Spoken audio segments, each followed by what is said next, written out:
সরকারকে জানিয়ে চাই আগেও এই বাংলাদেশের সার্বভৌমত্ব নিয়ে প্রশ্ন করেছে, প্রশ্ন তুলেছে, শৃঙ্খলা বর্জন করেছে, দেশ স্বাধীন হয়েছে, তারপরেও তারা কিভাবে দেশকে নিয়ে মুসলমানকে নিয়ে ষড়যন্ত্র করে।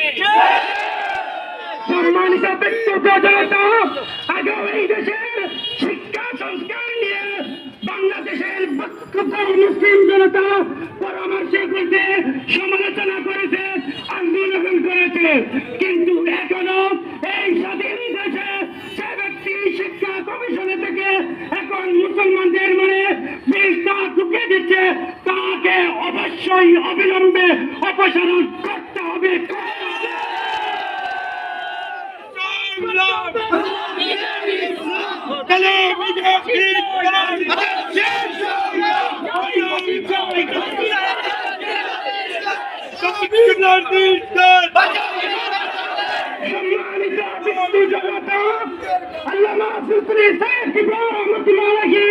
হাতে করে জিহাদি কাফেলা একজনের জান থাকতে এদেশে কোনো নাস্তিক মুরতাদ পার পাবে না ইনশাআল্লাহ।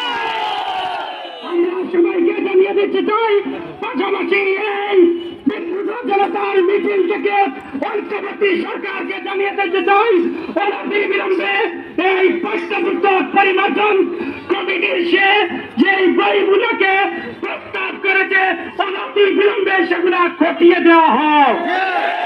না হলে আগে যেভাবে শরীফা যেভাবে ট্রান্সজেন্ডার পাঠ্যপুস্তকে ঢুকিয়ে দেওয়া হচ্ছে, আবারও সেটা ঢুকিয়ে দেওয়ার ষড়যন্ত্র রয়েছে। সম্মানিত বিক্ষোভ জনতা, তালামিজ ইসলামিয়ার কেন্দ্রীয় নির্দেশনাধী আজকের এই যে বিক্ষোভ জনতা এখানে দল মত নির্বিশেষে ঐক্যবদ্ধ হয়েছেন, সবাইকে তালামিজ ইসলামিয়া জেলা কমিটির পক্ষ থেকে মোবারকবাদ জানাচ্ছি। পাশাপাশি এই দেশের কোন মুসলিম নামধারীকেও দেশের নামের সাথে ইসলামী নামধারী করে বিশৃঙ্খলা করার তারা যেন না করে।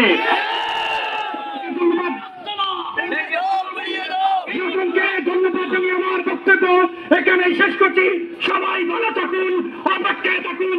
যদি নাস্তিক রাজানরা তাকে অপসারণ করা না হয়, পাশের কাজটা জীবনে না হয়, আগামী দেখা হবে রাজপথে ইনশাআল্লাহ।